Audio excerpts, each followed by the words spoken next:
Well, thank you for being here. This is the last session. We hear that this is the last session of today, of the closing. What a privilege to close Singapore FinTech Festival. But also, it is my absolute pleasure and privilege to host a session with such an insightful and knowledgeable group of people, not just experts, but also FinTech actors. I think that's, and operators. I think that's really important. The topic is quite exciting. Of course. For those of you perhaps less familiar with it, let me set some context. Well, first of all, I think as consumers, we've all been facing, the situation when we have to transfer money internationally. So as you can imagine, sometimes it takes a lot of time, sometimes it can be quite expensive, and typically you actually don't know how much money will be charged. So in 2020, the G20 set of countries have come together to set a comprehensive roadmap and aimed at solving exactly that problem. The roadmap basically is ending, well, so far, the key milestone is 2027, and the focus is on 4 critical components of cross-border transaction. The first one is speed.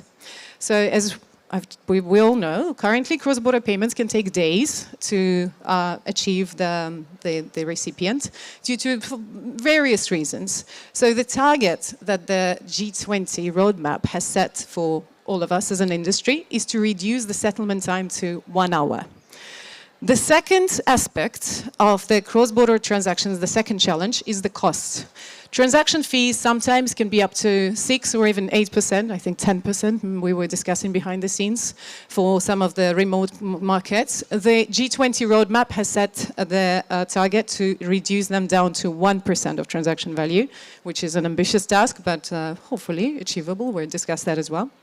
The third one is transparency, so the ability to see where their money is and when is it going to arrive. The fourth aspect is access and being able to improve and increase inclusivity in financial reach. So 4 really important components of cross-border payments being solved through a variety of activities, some of them related to standardization of data, so we're going to talk a little bit about the ISO 20022.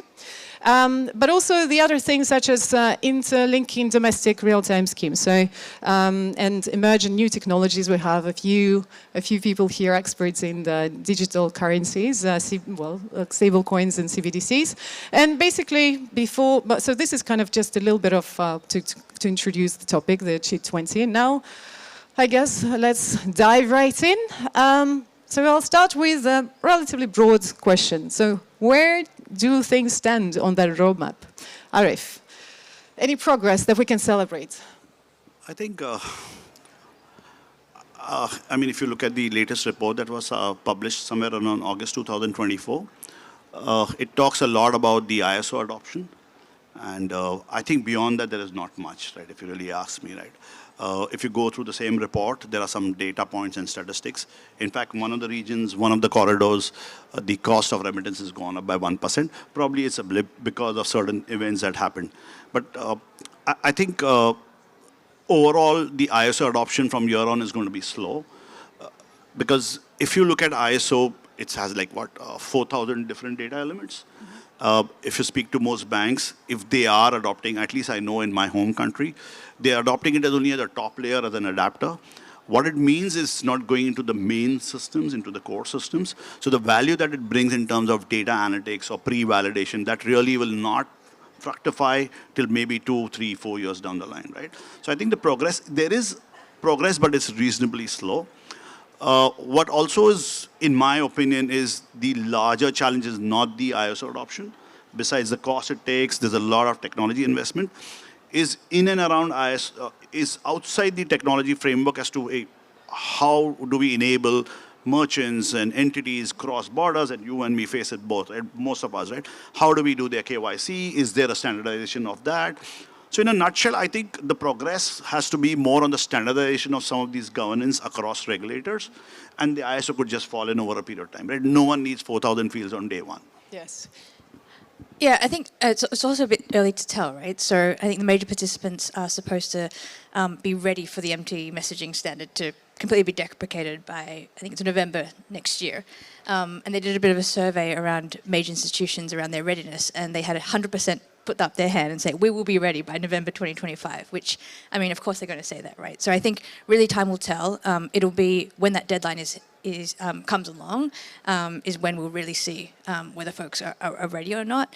I think more importantly, besides these major financial services institutions, we have to look at the readiness of large corporates, like the actual customers of these financial services institutions, right? There's no requirement for them necessarily at the moment for them to adopt these standards. And they're obviously not participants in the G20 discussions as compared to, I guess, the bank's involvement.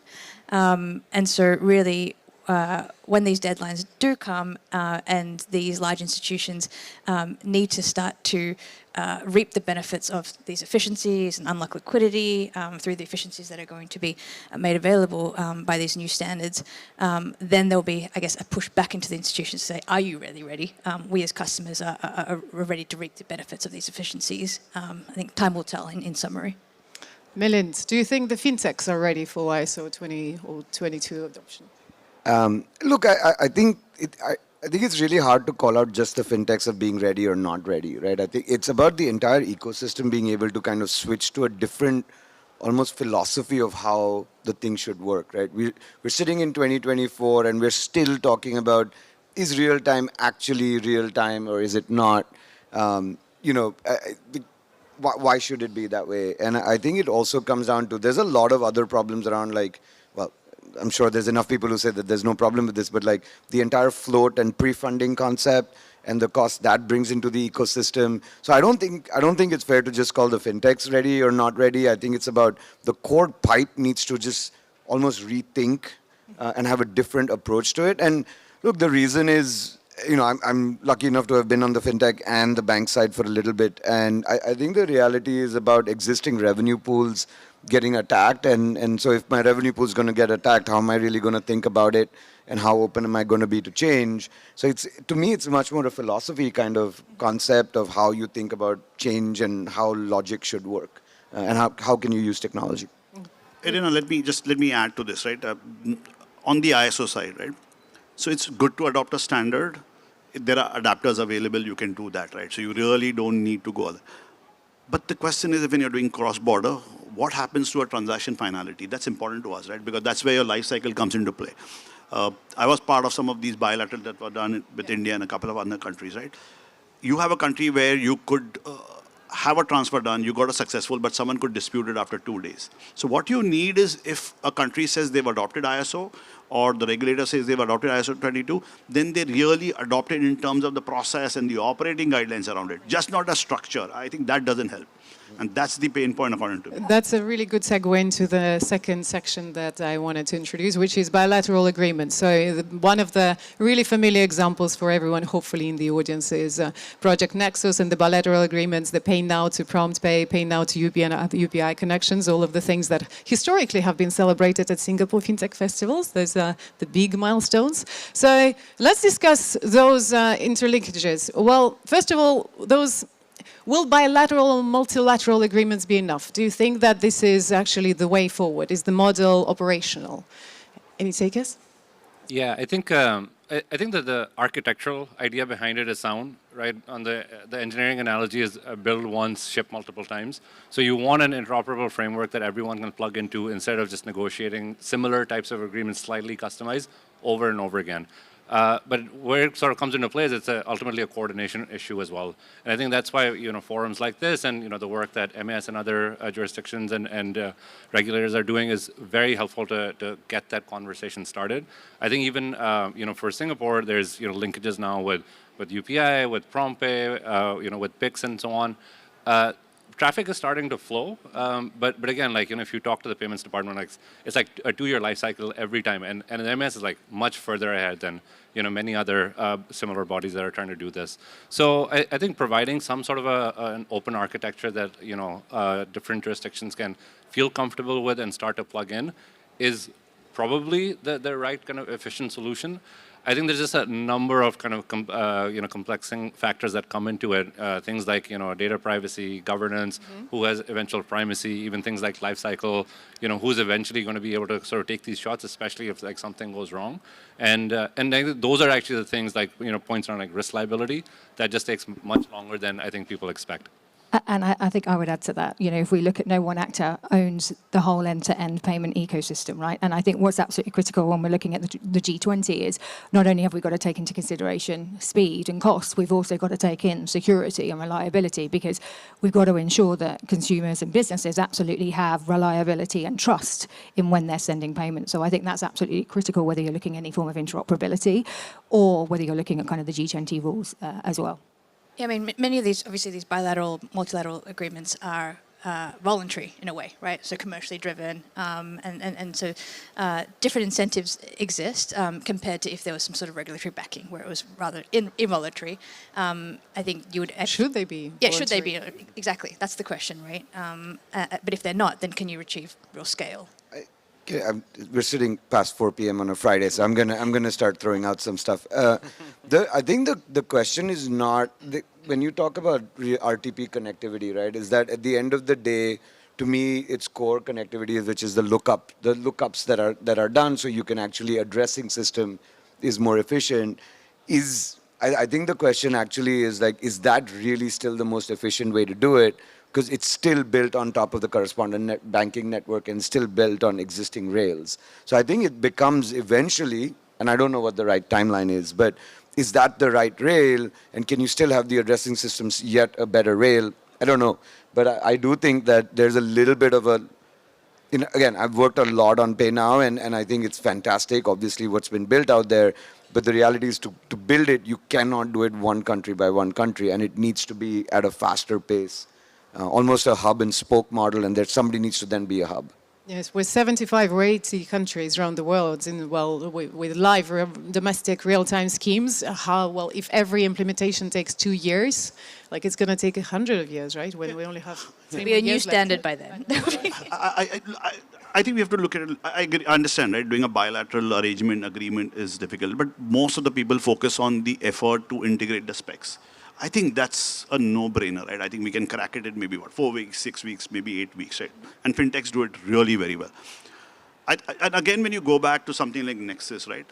I get a bit worried about how much of centralization. Will it run it like a scheme, right? If you have a scheme, you already have Visa, Masters, you have Discovers, right? So, yeah, if they go on a reference architecture or open reference architecture, or they start talking about, hey, this is the protocol, this is the governance, I think that's good, because that it gets all the actors to behave in a particular way, but it doesn't go and tell them that, look, this is exactly, I mean, why do you need a central system? The moment you have a central system, we already have enough central systems, right? Then it becomes a scheme, in my opinion, right? So I think we need to balance both of them. I think the effort and attempt is good, but it needs to have more fintech and operator involvement, what we were speaking earlier backstage. Yes. I think that gets the reality going, right? Again, going back, right? How do you solve things like finality and some of this stuff? It remains, in my opinion, unanswered, right? Because that's going to be individual jurisdiction. And that's the thing that takes time, right? For example, right, if I do something, like India and Indonesia do something of a bilateral, the challenge always comes is what jurisdiction do we follow? Mm-hmm. And that's not simple for the legal guys to solve, right? It comes with its own complications, right? And again, people talk a lot about real time, the business you and me are in. Our merchants just want to be able to export and import. They just want to reach their customers. They get their money in 4 days, 5 days, 6 days. They're happy with it. They're not expecting money on T+1. If you give them, it's a delight. So I think the real-time need is not really there on the settlement side. They just want the transaction, at least in the P2M segment, maybe in the P2P perhaps. But on the P2M, at least right now, when you go and speak to the decent business sizes, they're all right with it. They're okay with it. You don't think that's a function of they've just gotten used to it, so you're used to the pain, so you just say keep giving me pain. Right, with you, but again, I don't think trying to boil the ocean is the right time. Get one thing going, right? Enable us, and we'll do the rest. So the rails are built, but is there enough sort of water going through them, and how to make sure that that water actually flows? Whether it's how do we make those into linkages, bilateral agreements? I don't know. Does the regulator need to enforce them, or how do we make them commercially viable? What are kind of, from your payments and fintech perspective, what should make it more active? I think it all comes down to utility. I think we're all saying exactly the same thing, is that if there's enough utility, like, you can't build these connectivities and say, oh no, your transaction size cannot be over X, right? If you're building it, then build it and let it rip. I do think that at times, and by the way, I do agree that there's a decent amount of like, what's the controls, what are the backstops, and that's probably, there's a kind of stepping stone there. But the reality is, we keep kind of getting these incremental gains and getting happy with it versus actually trying to, I'm not saying boil the ocean, but I think we need to shoot faster, bigger. Yeah, so my Friday 4 p.m. opinion on this is that I think that actually it is already happening, because this point of utility is happening really on stablecoin and blockchain rails. Because what's happened is that, at least in the consumer and, retail plus and SME side, the need has been just so great for so long that these users have really sort of taken to the new technology and solved the problem for themselves while we wait for, the bigger forums to kind of, bring like some kind of a quasi top-down approach to do this at a more systematic level. So there is a big bottoms-up movement that has happened at least over the last 5 to 6 years. If you look at, the recent studies on like pure transaction volume, not like the trading volume on stables, it is very vibrant. It is very vibrant, and it's happening all over the global south. It's happening in ASEAN. It's happening in India. It's happening in LATAM. So I think it's kind of a little bit of like, we'll wait for you guys to figure it out, but like, here's this thing that we can use right away. So let us know. Alternative rails. Okay, sounds good. Yeah, so let's transition actually. Well, elephant in the room. The three people sitting on the sofa represent, I guess, the digital currency mafia. And how, like, let's explore the topic of actually stable coins, and we probably have other opinions also. What are the kind of the benefits and some of the kind of the challenges that can be solved through this alternative infrastructure? And we're happy to bring in. Yeah, look, I think ultimately what we want to be doing is offering consumer choice, and I think we're embracing new and alternative different payment methods and the schemes, and I think stablecoins, CBDCs and so forth should be embraced. For me, the ultimate challenge comes down to the cost and the availability in terms of acceptance. If we've got to make sure that you've got the ultimate acceptance network, because if you haven't got that, there's still then going to be a cost if you're then converting that back to real-time fiat. So I think ultimately you've got to understand the ecosystem, embrace new and different payment technologies, but ultimately we've got to understand the ecosystem that sits around that, because ultimately if you're incurring a cost to translate that back into real-time fiat, then from a consumer perspective, that's not a great experience. So I think obviously we're seeing great developments on that, but I think there's some considerations in terms of the ecosystem. I mean, as Hassan just mentioned, I mean, this is the acceptance part has already been solved for in many emerging markets, especially, right? Like we've seen time and time again, sort of where there is a need for a means to go about their daily lives, make payments, or get access to dollars. It's not even an issue. It's not an issue that we think of in the same way that we think about in these developed markets. I think where it gets complicated is where central banks, regulators, governments are actually participants, as well as this, act as the supervisory layer, right? The complexities that are then come about because of those things, right? So sometimes intervention might actually slow things down because they want oversight and control. And so is there, I guess the question then comes about around, like, should there be independent oversight? Should we just let these innovations sort of happen as they have and almost leapfrog? Should there be independent oversight? Should we let them happen? What's the view? So I do think that there always has to be, I think it's sound practice to have space for emergent behavior, especially when you have new technologies. This applies to blockchain, this applies to AI, this applies to a bunch of other things. I think these things do scare regulators, but if you take an analogy of when data moved from on-premise to cloud, it freaked people out in terms of, losing control and oversight and data governance. But now it's the de facto, right? We don't really argue about that so much anymore. So I think it's healthy to allow for bottoms-up innovation, to monitor it, and to allow for that to really get incorporated over time. I do think that we're reaching this sort of point of maturity where even the kind of stablecoin volume and size is getting to the point where the two are converging and the two need to meet. So my optimistic view is actually both sides of the industry can work together to solve core technology issues as well as last mile distribution issues, and have some sort of sound governance so that you have the assurance that you need to do more.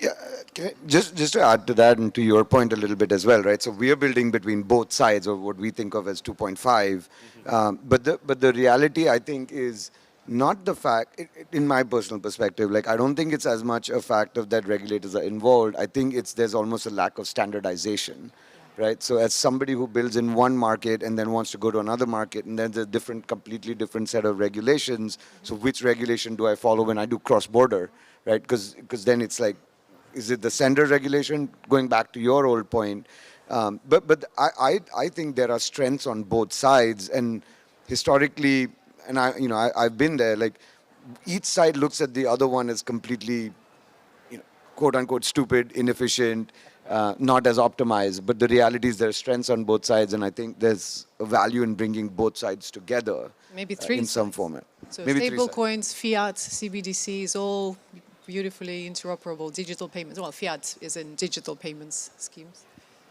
I mean, I think it's a multipolar world. Like, I don't think that we're going to live in a single only.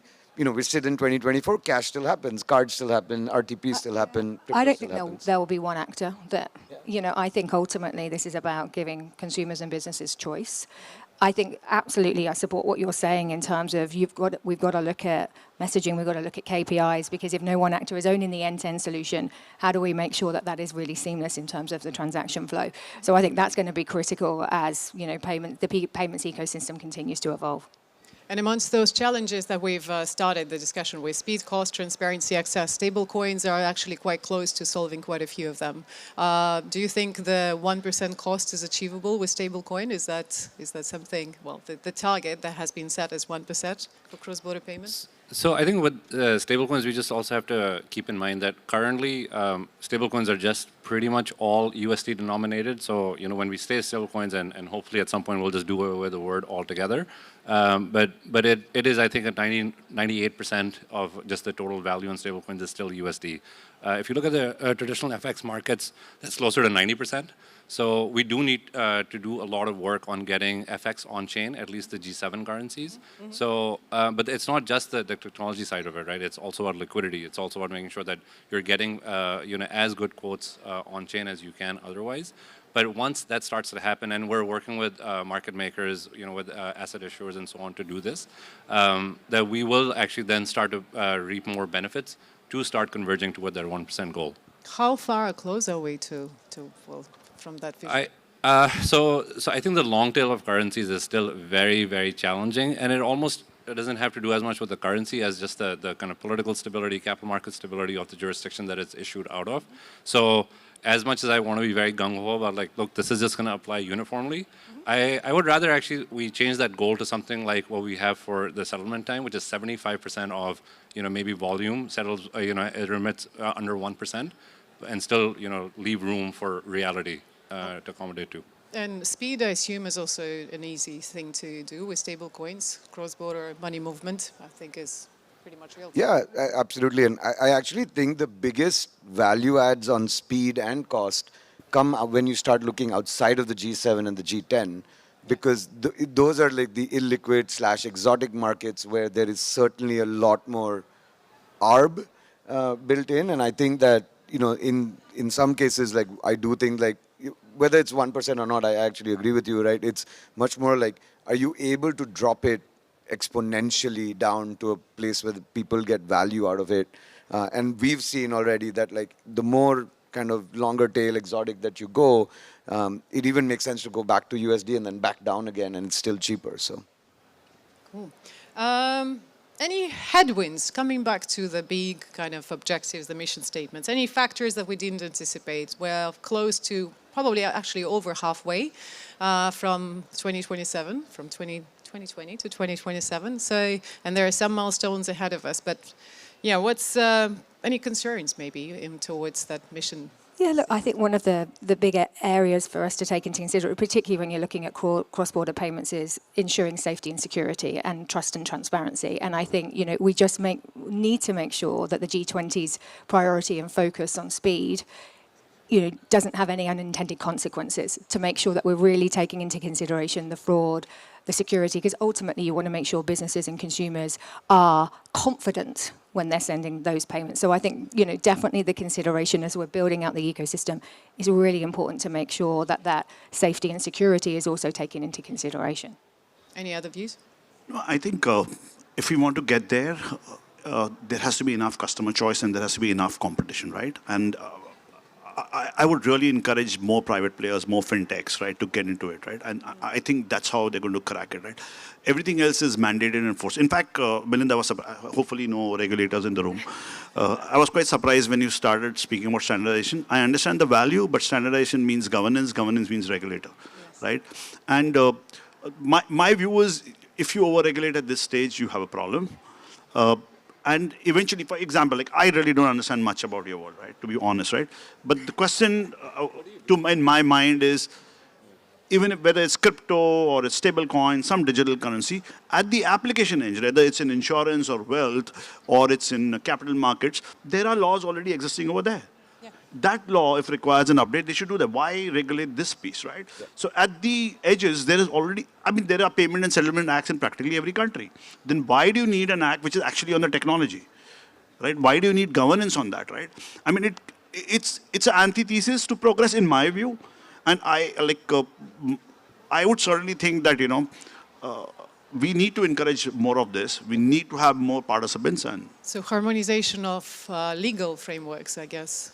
Legal and regulatory. Regulatory. That's what the schemes have been so successfully implementing over decades, right? Like the standard universal terms, right? Before I get thrown out of any Web3 party, let me just say that I wasn't talking about over-regulation at all. I'm just saying clarity, right? So today when you ask somebody hey, can I do this? Milind, for clarity, you need to understand. If you understand, then you try to control it, right? That's where governance comes in. That's my worry. Totally understand. But the thing is, if you look at, let's say, PSAs or any acts, as long as they cover it, you're fine.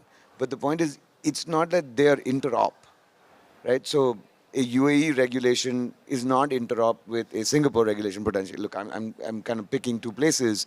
Or an India regulation for sure is different than it is here. I'm just saying that if there is one language that is spoken and one set of rules at a macro level, that would help in the adoption of real-time, low-cost. I think it's how do you remove the friction. I don't think we necessarily have the answer. I think it's how do you remove the friction within that, right? Because I think you've got to ensure that you've got the right messaging, you've got the right consistency, but how do you ensure the friction is removed ultimately from the system? Look, well, first of all, this is also a really ambitious task, and there's a lot of stakeholders involved. And just on that topic, obviously, like governments, international organizations, banks, fintechs, do you think that actually fintechs and payments companies are represented enough in that dialogue? Do we have the dialogue? Is it efficient? Are you able to raise those concerns and ask You're those sure questions? no regulators in the room, right? I don't know. Say yes, say yes. No, I think there could Raise be... your hand if you're a regulator. They're not going to do that.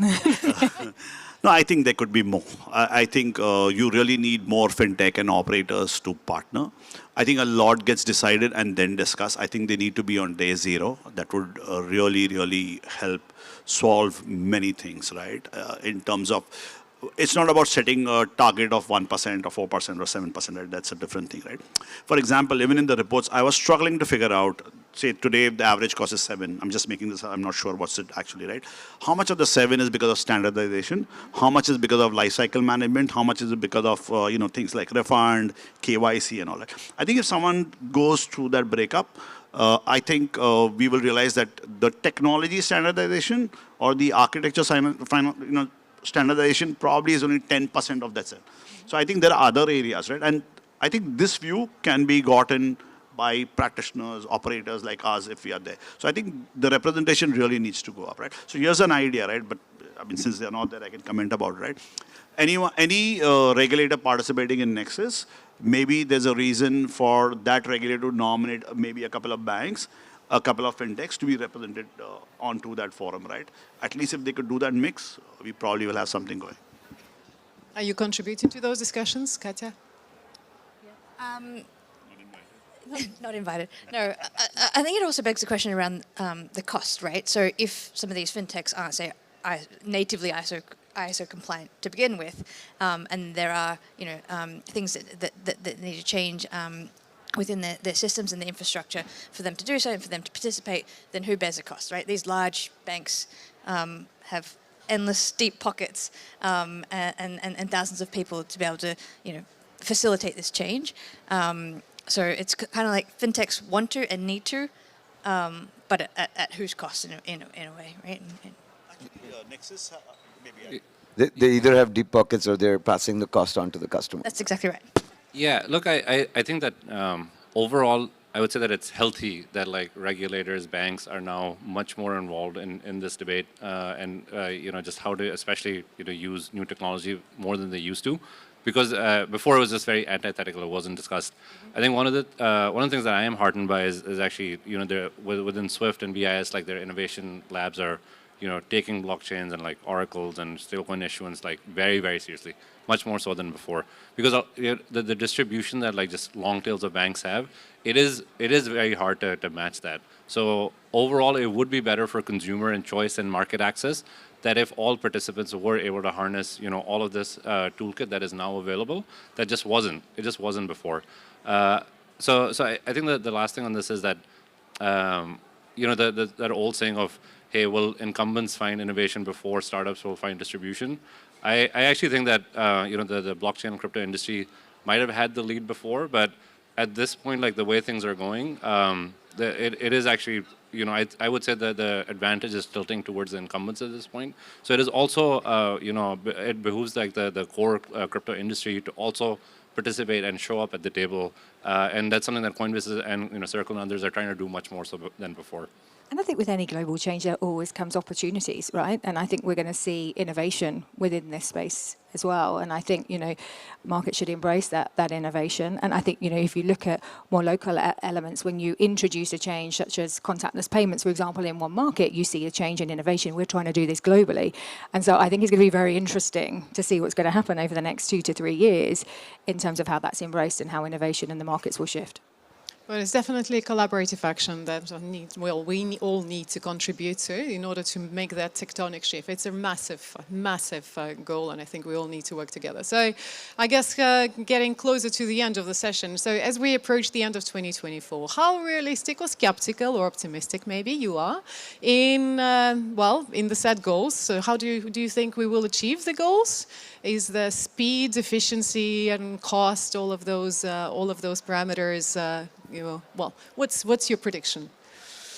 But also, what's beyond 2027? Is there kind of any forward-looking? What are we going to do after the roadmap? The G20 roadmap is going to be checked off. I think for me it's about progress, not perfection. I think that the fact that there is a goal is a good thing. I think the fact that there is coordination happening is a good thing. And I think if we're moving towards, even if it's an idealized and aggressive goal, that again, opens up markets, makes transactions faster and cheaper. These are great outcomes that we should all shoot for. I think there's definitely a lot to work through at the implementation level of, just legal issues, liability issues, governance issues, privacy issues that are just much more challenging than the technology issues. Mm-hmm. But it's about eating the elephant one bite at a time. Once we solve this, I'm sure we will have no more world problems whatsoever, and we'll be utopic. Solving for the world peace, yes. Yeah, look, I think we've got to take into. I think there's progress is being made, and the fact that we're here discussing it, I think, is great. I think, what we've been hearing today is around we've got to take into consideration the market differences and nuances, whether that's regulation, whether that is looking from a customer perspective. And then I think if we look beyond 2027, I've talked a little bit about cyber resilience and so forth. I think, with an ever prevalent fraudulent capability that we're seeing, ultimately past 2027, we've got to think about that safety. We've got to think about security. We've got to think about cyber resilience. So I think the conversation is great on speed and cost, but also it's what's next after that as well.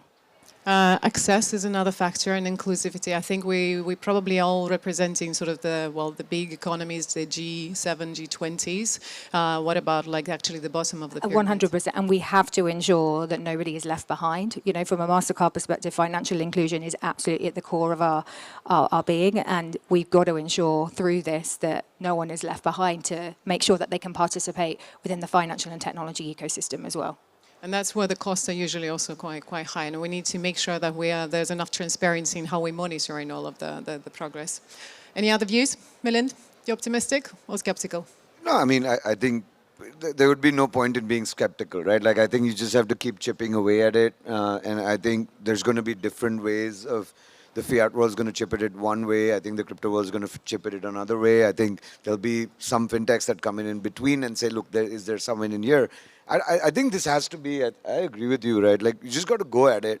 And even if we get 70% of the way, we've still gotten better than where we were in 2020. So, of course, we should all go at it. And I think there has to be different ways. I do think that to actually reach even 70% of these goals, it's going to take a partnership on both sides of the aisle. Interesting week to say that, but the point is, everybody's got to come together and say, look, let's go solve this thing, and potentially make less revenue or less margin than we were before, but then we go solve a real problem out there. Should we extend the deadline, maybe? I was going to say, I didn't want to be pessimistic, but things that take sort of, involve governments and banks and many participants always take longer than expected. So I wouldn't be surprised if there was an extension of the deadline. But I think you're right. Like, I think there's no point in over-engineering it, because that way, you'd stifle innovation and everything that's already brought us to this point already. Fantastic. All right. Well, the mission is clear. The mission is quite ambitious. The path ahead is also clear, and it's clear that it will require collaboration and innovation through collaboration rather than. So I will be looking forward to seeing how our collective action will help us bring this future and all of those ambitious goals closer to life. Thank you very much for contributing. Looks like we've even saved a minute and a half.